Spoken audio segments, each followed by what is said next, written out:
Hi everyone, welcome back to Lifting the Lamp. I'm Frater Eleftheria, and tonight's video topic is an intriguing one indeed. I'm going to be talking about the Book of Enoch. Well, specifically the first Book of Enoch. This is a book that gets talked about a little bit in esoteric circles. It's also made its debut being spoken about in UAP circles recently, with Representative Anna Paulina Luna recommending that people go read the Book of Enoch, this mysterious apocryphal text which reads like one of the books of the Bible but was conspicuously left out of both the Jewish and the Christian Bibles. It's describing the Watchers and their fall and their ultimate corruption of the human race, the Watchers being a group of angels, or fallen angels as it were, otherwise known as the Grigori in some of the Enochic literature.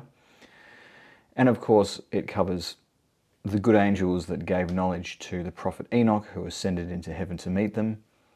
And so it fills in some of the background of a story that appears briefly in the book of Genesis, talking about the Nephilim, who were the byproduct of the sons of God, being these angels uniting with the daughters of men. There have been certain attempts to connect this with some kind of ancient NHI contact, which influenced human civilization, which is why Representative Luna brings it up. And so that's what the Book of Enoch is known for, most of all. But what if I told you that there's something that is even more fascinating about the Book of Enoch than just the story of the Watchers? Buried towards the end of the book, but even more important than that story. I'm talking about the prophecies in the Book of Enoch. Prophecies about the past, but prophecies about the future as well. But really prophecies that summarize the entirety of spiritual human history, so far as at least biblical religion is concerned. And tonight I'm going to talk about the prophecies in the Book of Enoch. Well, specifically the prophecy of 10 weeks. Now, there's not a lot of really good information on the prophecy of the 10 weeks online and what it really means.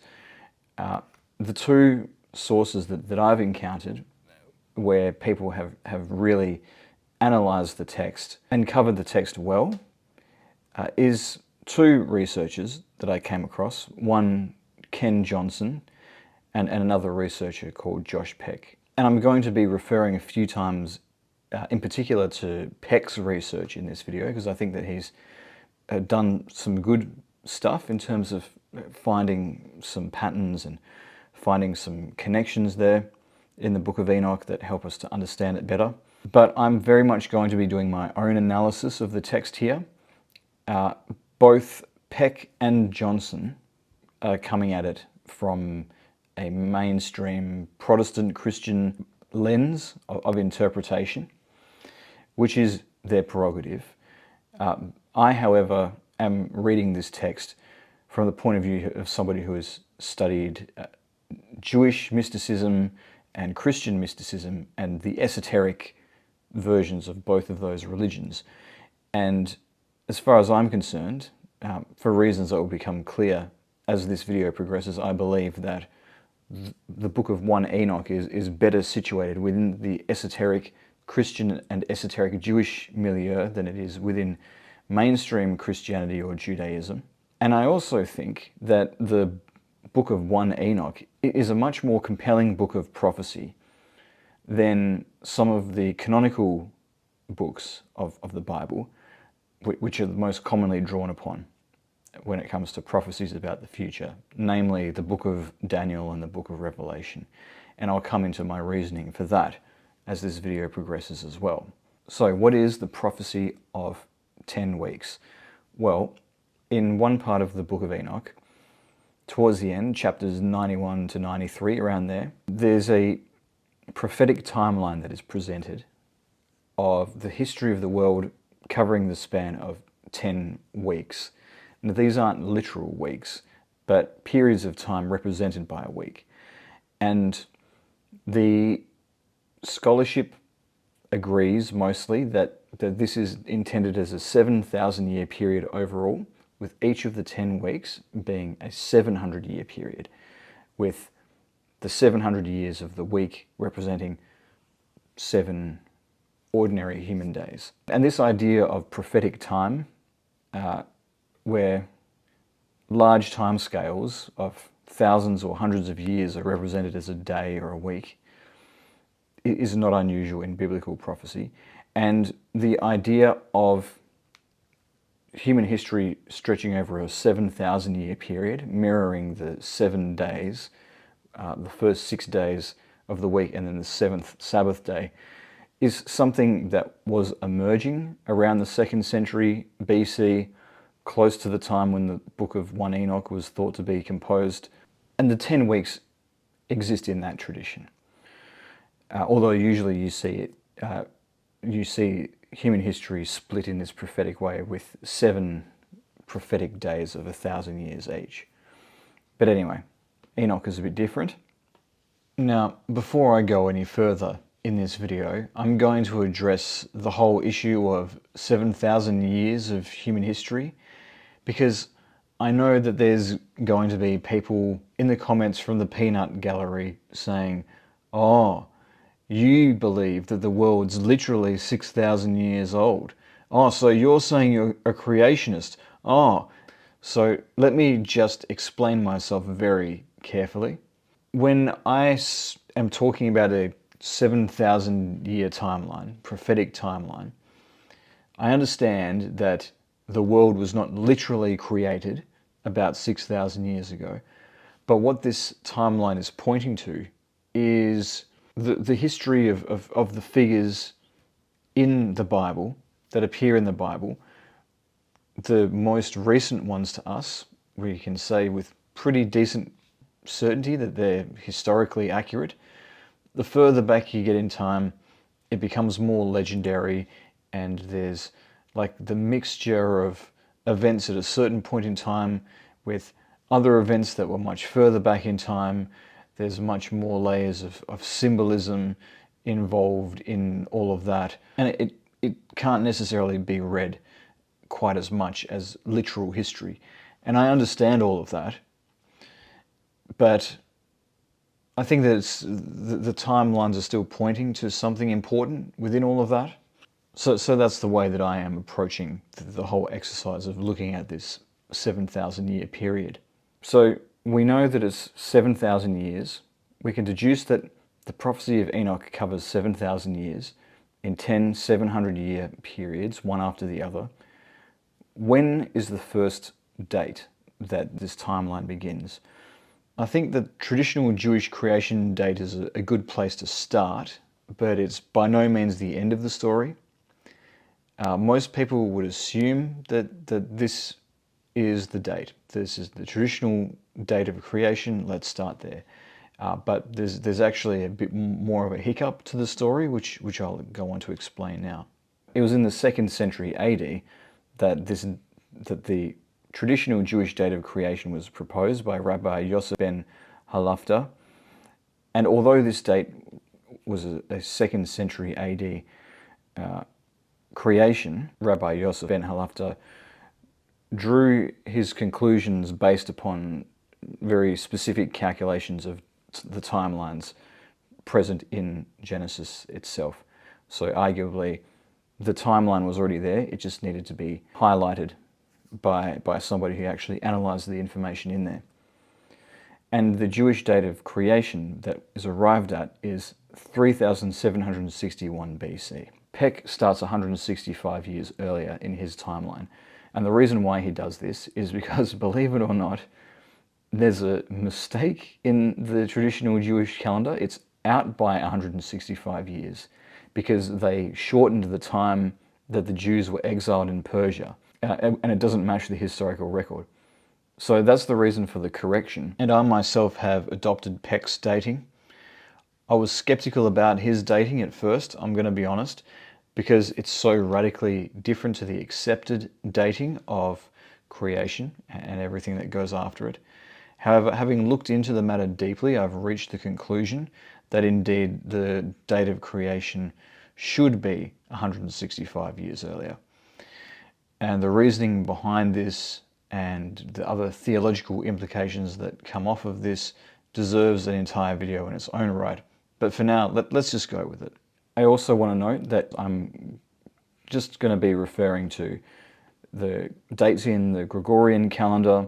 I'm not going to be making calculations based on the 364-day solar calendar that was followed by the Essenes, that is suggested by the Book of Enoch itself, versus the traditional lunar calendar of Judaism, which is closer to 365 days, because even using the different calendar, it only adds about 20 years, give or take, to the entire 7,000-year period, and the times and the events that are predicted in the prophecy of 10 weeks do not fall on a specific date. They're just kind of in a ballpark of a particular time within the timeline. So I didn't think it was necessary to favor one or the other calendar. And one thing that I will note here is, although I have followed Peck's line of reasoning closely, there are a few areas where I differ from him, but they have more to do with the interpretation of certain parts of the prophecy, but I'll get into that soon. But first, I want to just cover the prophecy from the very first week to the 10th and go through it with you and explain at least my interpretation of its meaning to you. And I thought a nice way of opening this would be by reading from the Book of Enoch itself. I will read the prophecy of 10 weeks to you so you can enjoy it, so you can absorb it, and then we're going to go down to the detail of each week and have a look at when in history that would correspond and what the main event being predicted might be. This is the version of the Book of 1 Enoch that I'm using. It's the R.H. Charles translation, which I think is a pretty good one, at least for our purposes here tonight. So now, without further ado, here is the Apocalypse of Weeks, a reading from the Book of 1 Enoch. And after that, Enoch both gave and began to recount from the books. And Enoch said, concerning the children of righteousness, and concerning the elect of the world, and concerning the plant of uprightness, I will speak these things. Yea, I, Enoch, will declare them unto you, my sons, according to that which appeared to me in the heavenly vision, and which I have known through the word of the holy angels, and have learnt from the heavenly tablets. And Enoch began to recount from the books and said, I was born the 7th in the first week, while judgment and righteousness still endured. And after me there shall arise in the 2nd week great wickedness, and deceit shall have sprung up, and in it there shall be the first end. And in it a man shall be saved, and after it is ended unrighteousness shall grow up, and a law shall be made for the sinners. And after that, in the 3rd week at its close, a man shall be elected as the plant of righteous judgment, and his posterity shall become the plant of righteousness for evermore. And after that, in the 4th week at its close, visions of the holy and righteous shall be seen, and a law for all generations, and an enclosure shall be made for them. And after that, in the 5th week at its close, the house of glory and dominion shall be built forever. And after that, in the 6th week, all who live in it shall be blinded, and the hearts of all of them shall godlessly forsake wisdom, and in it a man shall ascend. And at its close the house of dominion shall be burnt with fire, and the whole race of the chosen root shall be dispersed. And after that, in the 7th week, shall an apostate generation arise, and many shall be its deeds, and all its deeds shall be apostate. And at its close shall be elected the elect righteous of the eternal plant of righteousness, to receive 7-fold instruction concerning all his creation. For who is there of all the children of men that is able to hear the voice of the Holy One without being troubled? And who can think his thoughts? And who is there that can behold all the works of heaven? And how should there be one who could behold the heaven, and who is there that could understand the things of heaven, and see a soul or a spirit and could tell thereof, or ascend and see all their ends, and think them or do like them? And who is there of all men that could know what is the breadth and the length of the earth, and to whom has been shown the measure of all of them? Or is there any one who could discern the length of the heaven, and how great is its height, and upon what it is founded, and how great is the number of stars, and where all the luminaries rest? And after that there shall be another, the 8th week, that of righteousness. And a sword shall be given to it, that a righteous judgment may be executed on the oppressors. And sinners shall be delivered into the hands of the righteous, and at its close they shall acquire houses through their righteousness. And a house shall be built for the great King in glory forevermore. And all mankind shall look to the path of uprightness. And after that, in the 9th week, the righteous judgment shall be revealed to the whole world, and all the works of the godless shall vanish from all the earth, and the world shall be written down for destruction. And after this, in the 10th week, in the 7th part, there shall be the great eternal judgment, in which he will execute vengeance amongst the angels. And the first heaven shall depart and pass away, and a new heaven shall appear, and all the powers of the heavens shall give sevenfold light. And after that there will be many weeks without number forever. And all shall be in goodness and righteousness, and sin shall no more be mentioned forever. Amen to that. Right, so what is this mysterious prophecy really saying? Let's break it down. We've been given 10 distinct time periods, 10 weeks. Let's look at week 1. The first week lasts from 3925 BC to 3225 BC. And in this period, the main event is that Enoch is born while judgment and righteousness are still endured in the world. So it's not quite at the destruction during the flood, which happened after Enoch in the days of Noah.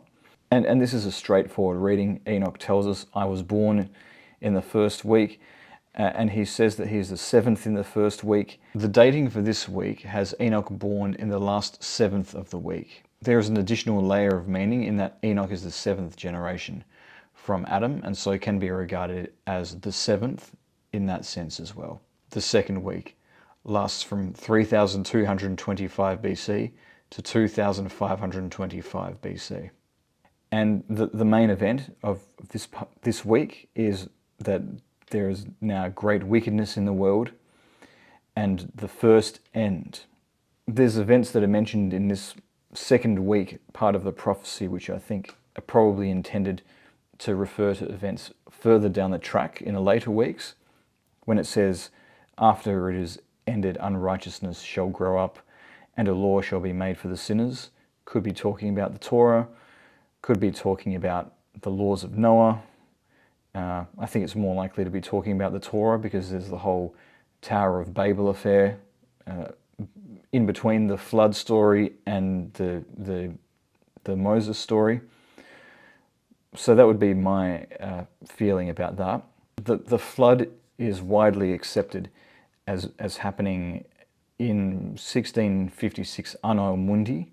That's the 1656th year of the world from that date of creation that I mentioned. And if you count 1656 years from that date, you arrive at 2269 BC.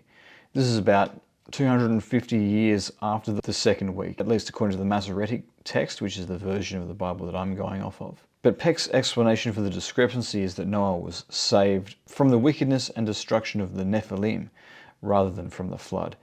And the first end then would not be the flooding of the world by God, but the destruction and corruption of the world by the watchers and their offspring, which made the flood necessary in the first place.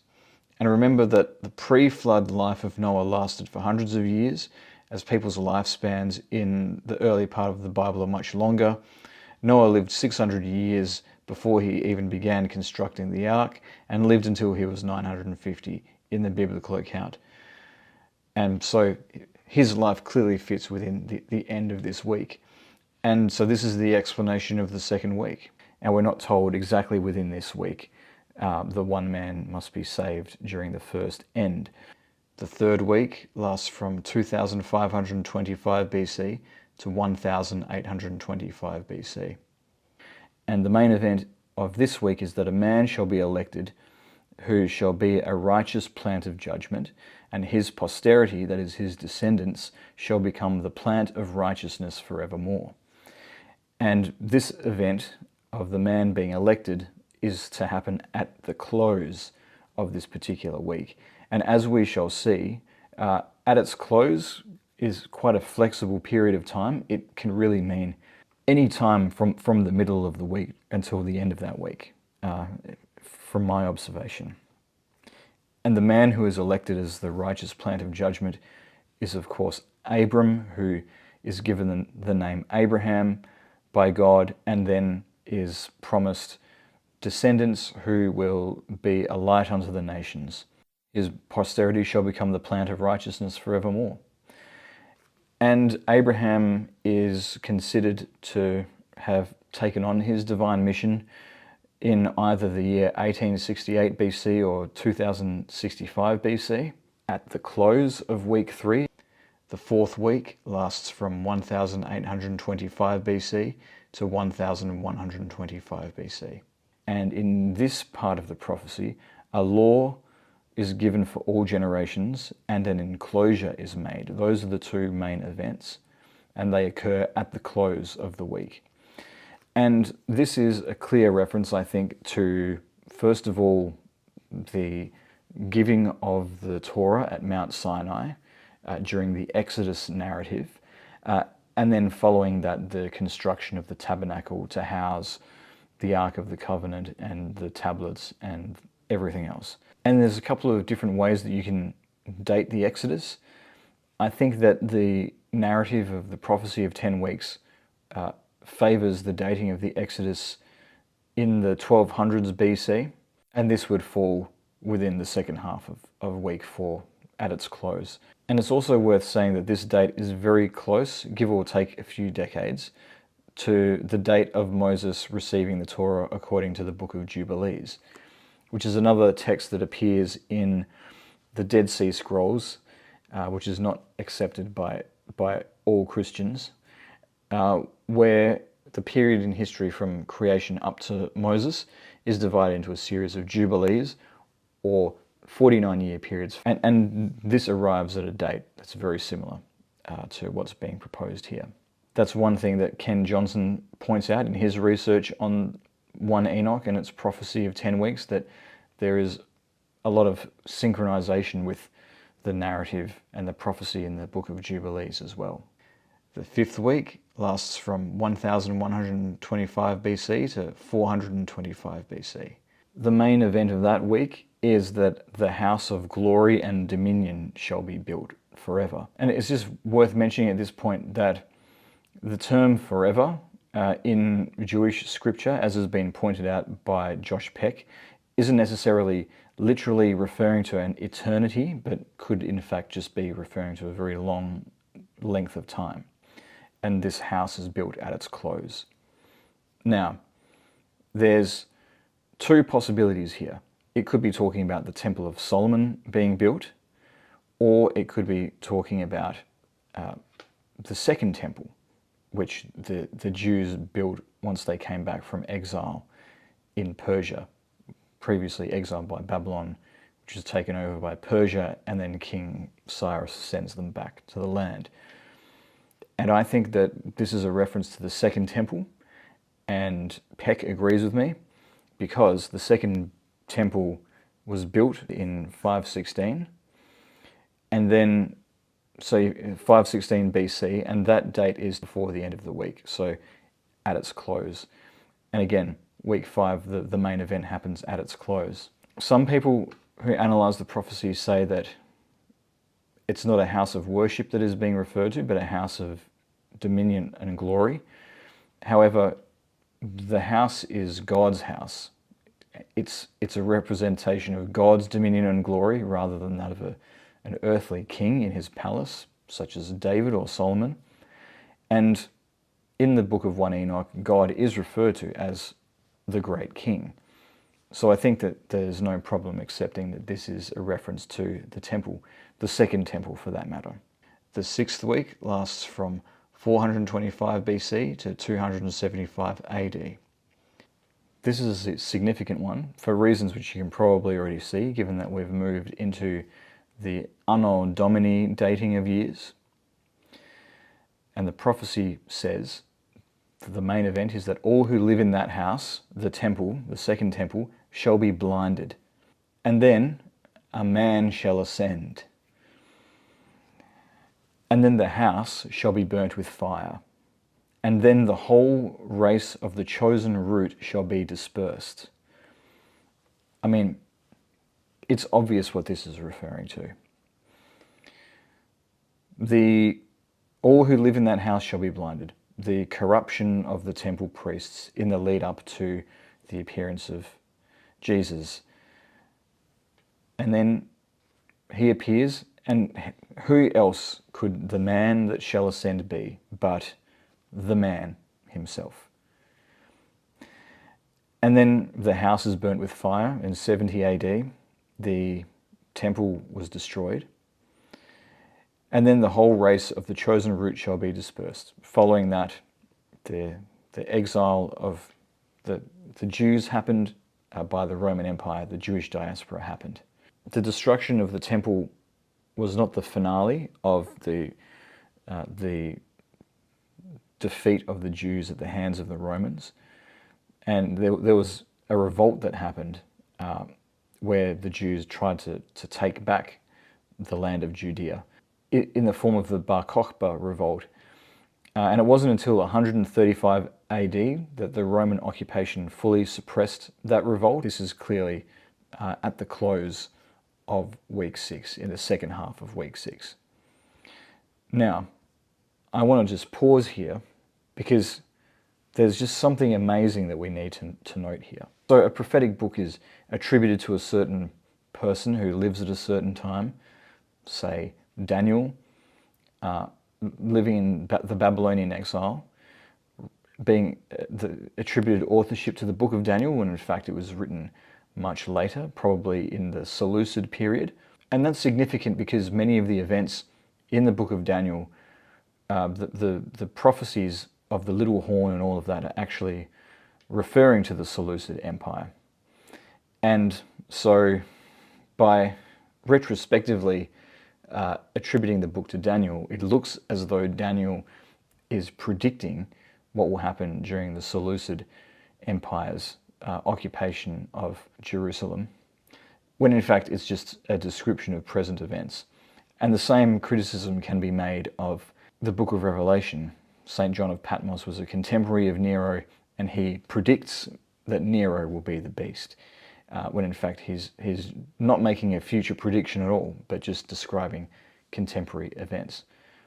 Now, you cannot make the same accusation about 1 Enoch, because, okay, so granted, weeks 1 to 5, the author of 1 Enoch was just describing events that were already known, because 1 Enoch was composed between about 300 and 100 BC. But what the author of Enoch would not have known is the events that happened during and around the life of Christ. And yet we have a prophecy about those who live in the house being blinded, the Pharisees and the Sadducees, the temple authorities becoming corrupt, a man ascending, and then the house being burnt with fire, and then the whole race of the chosen root being dispersed. I mean, it's spot on. And this was written anywhere between 250 to 450 years before those events, roughly speaking. So to me, 1 Enoch is a more authentic example of prophecy than either Daniel or Revelation. And it is also an incredible divine affirmation of the significance of Christ and his mission, in my opinion. The 7th week lasts from 275 AD to 975 AD, with the main event of this week being that an apostate generation shall arise, but then the elect righteous of the eternal plant of righteousness shall be elected to receive sevenfold instruction concerning all his creation. and the elect are elected at the close of the 7th week. So this is the bit of the prophecy that stumped Josh Peck. Initially it stumped him. He then did reach a conclusion. However, I have a different opinion about the meaning of this prophecy. And I think that this is where potentially following a mainstream Protestant form of Christianity has created a blind spot and led perhaps the most direct fulfillment of this prophecy being ignored because it's occult or heretical or something. So let me just explain myself first. So the elect righteous of the eternal plan of righteousness. So the eternal plan of righteousness was the Jewish people. According to Christian thought, the Christian community was also grafted on to Israel. So it could be referring to the physical or spiritual descendants of Abraham. So the Christian community or the Jewish community. And from within the Christian and or Jewish community, there is an elect who arise after a generation of great apostasy to receive this sevenfold instruction, to preserve the purity of God's teachings to humanity. Peck has got his own theory on this, that it's the Karaites, who were a Jewish sect who arose at that time, who rejected the oral Torah and only clung to the written Torah. However, there's no explanation there about what the sevenfold instruction might be, other than the number 7 is vaguely symbolic of like sacred knowledge or something like that. But I've found a group who not only arose in the right time frame, but also did receive sevenfold instruction concerning all God's creation. And they are organically linked to the Book of Enoch and the spiritual traditions that it left behind as a legacy. I'm talking about the emergence of early Kabbalah, and possibly also related to the emergence of the Cathars at the same time. And these two movements, one Jewish, one Christian, both emerged in the same geographical location in Europe, which is the south of France. So, here's my reasoning. It fits the time period. The Cathars emerged around 1140 AD, and the beginnings of early Kabbalah started to emerge around 1160. So the timing is right. Although, it should be said, the emergence of both of those movements is too late to make it to the close of the 7th week. However, I do also note that the event that happens at the close is not the reception of the wisdom, but the election of the elect.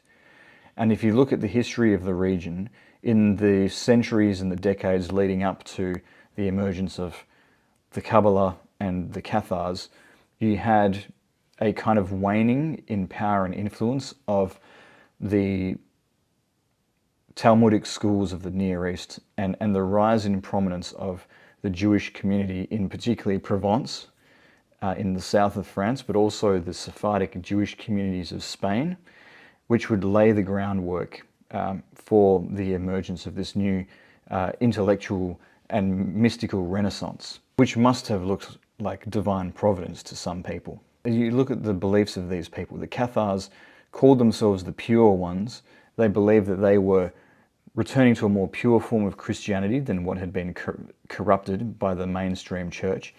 And the Kabbalah developed into a tradition which was trying to get back to the original uncorrupted form of biblical religion before it became corrupted in mainstream Judaism and Christianity. You could argue that these groups saw themselves as an elect who were trying to get away from apostasy. And they probably influenced one another indirectly or directly, or just kind of contributed to the same atmosphere of inquiry that fueled both of them. So it's looking pretty good so far. What about the sevenfold instruction concerning creation? Well, here again we have an exact fulfillment. So in the Kabbalah, in particular, it began with the publication of Sefer HaBahir, which really came out of an older Hecalot literature tradition, which talks about cosmic ascent, mystical ascent into the heavens, which are described in terms of 7 palaces to receive divine knowledge of creation. And in Sefer HaBahir, we have the emergence of the idea of the 10 Sephirot, which are again 10 emanations or levels from the world up to the divine, so that we can ascend back up to the divine and understand creation as we go. And the 10 Sephirot are divided into the supernal triad at the very top, and then the remaining 7 Sephirot, which are described as the 7 voices. So we've got the 7 palaces that you can ascend to understand creation, the 7 voices that representing the 7 lower Sephirot that you can ascend to understand creation, 7-fold instruction concerning all his creation.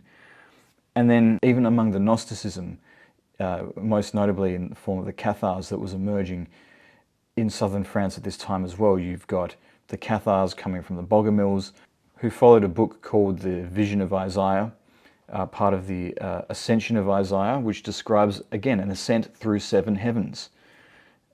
We see a very clear theme repeating itself here. But the real clincher for me is the fact that both the Cathars via the Bogomils and the Kabbalists via the Merkabah and Hecalot literature derive their origins from groups of people who followed the second Book of Enoch, which of course was directly inspired by the first Book of Enoch. So we see a legacy being left behind by the first Book of Enoch, which is ultimately inherited by these groups, these very groups. So who better to claim the mantle of the elect righteous who are predicted in the Book of 1 Enoch itself? Boom. There it is, the explanation of the 7th week. And of course, the implication to this is that the apostates represent the institutional religious authorities who had colluded with the political powers of the time and systems of oppression and all of that nasty stuff. The 8th week lasts from 975 AD to 1675 AD. And the main event of this week is that a sword shall be given, that a righteous judgment may be executed on the oppressors. They shall acquire houses through their righteousness, and a house shall be built for the great King in glory forevermore. And all mankind shall look to the path of uprightness. And the acquisition of the houses is the event that happens at the close of the week. So this period covers Christianity fighting for its survival during the Crusades, and enduring, and then Christendom became the basis for Western civilization as we know it today. And the second half, the beginning of the spread of Christianity through to the rest of the world, the building of more churches or houses, as it were, and really Christianity becoming a global religion, and different communities from all over the world establishing societies which had Christian values at their core, which ultimately gave rise to the kind of values that are enshrined in things like the US Constitution, giving people inalienable rights, treating all people equally with equal dignity, all of the grand ideas that give rise to the modern system of international law, at least in theory. So much so that there is a passage from Isaiah at the UN building that is, at least again in theory, supposed to embody this principle, this set of values. And so we see a turning of the whole world towards God as a result of the events of this historical period.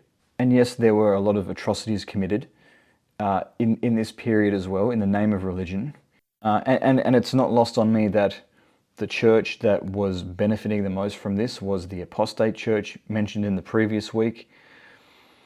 But I think there's the way to understand it is that there's the true light concealed even within the enveloping darkness. So that even just a little bit of the true light of Christ, just enough was able to shine through the veil that the worldly church had put in front of it, enough to enlighten the world and create a beautiful future.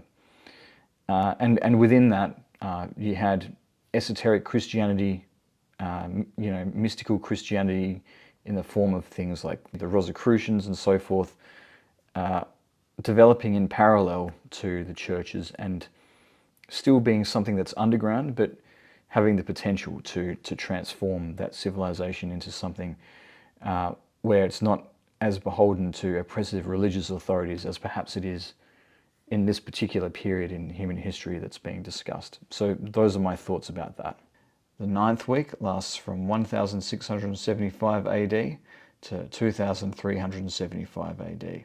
In this period, the righteous judgment shall be revealed to the whole world. All the works of the godless shall vanish from the earth, and the world is written down for destruction. And it's not mentioned when in the week this happens, but this is the final judgment of the world before the inauguration of the Messianic era. Very well attested in other prophecies. And it corresponds very neatly with prophecies about the end of the Jewish calendar, marking the beginning of the Messianic era, which is a topic all on its own for another time. But significantly, this week is the week that we're living in now. The 10th week lasts from 2375 AD to 3075 AD. Great eternal judgment, God executing vengeance amongst the angels. This means presumably the battle against Satan, which is not a war against other people at all, but it's like a war against the evil angels. There are good and evil angels, and this is when the evil angels are defeated, finally, the judgment in the throne in heaven, rather than the earth being judged in the kind of apocalypse scenario. And this is supposed to happen in the 7th part of week 10. And after this, eternity, paradise. And that concludes the prophecy of the 10 weeks. There is one more detail about this prophecy that I want to highlight before concluding, which Josh Peck points out, which is that the prophecy of 10 weeks follows what's called a chiastic structure, which means, well, it's like a palindrome. The end of it mirrors the beginning. The second half mirrors the first half.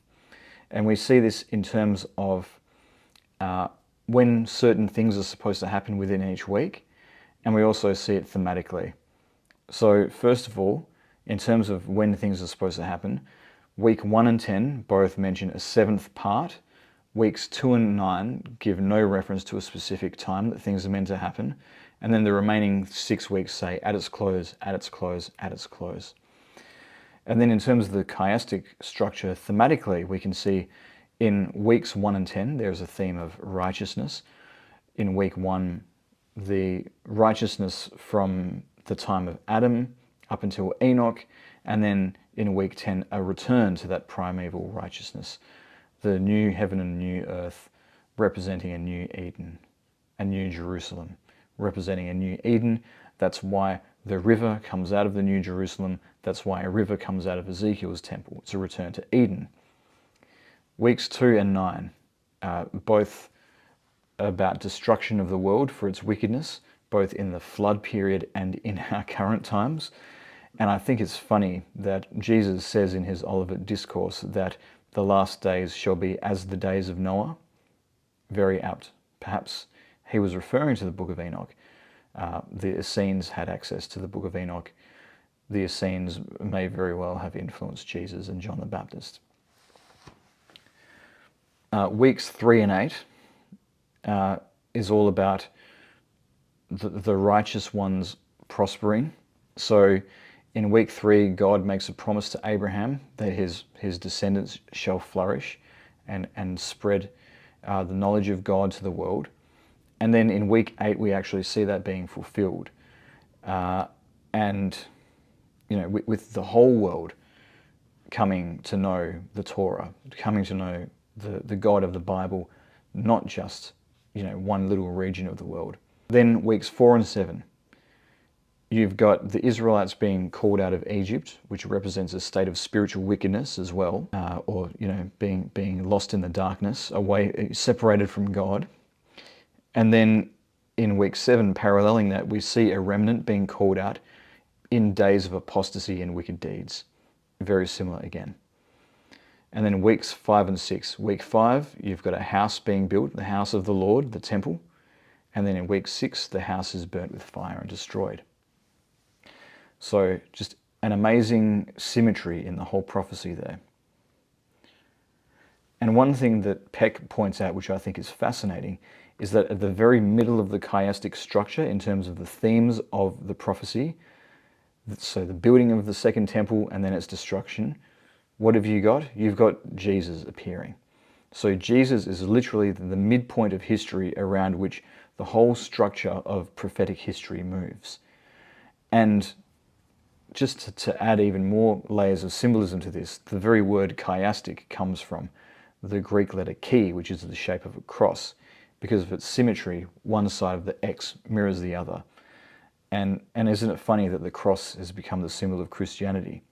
That's my little observation about the key, looking like the cross. So we have the symbolism of Christ both in his human form and at a cosmic scale, seemingly represented in the pattern of history as revealed by God to Enoch in the Book of Enoch. So isn't that just amazing?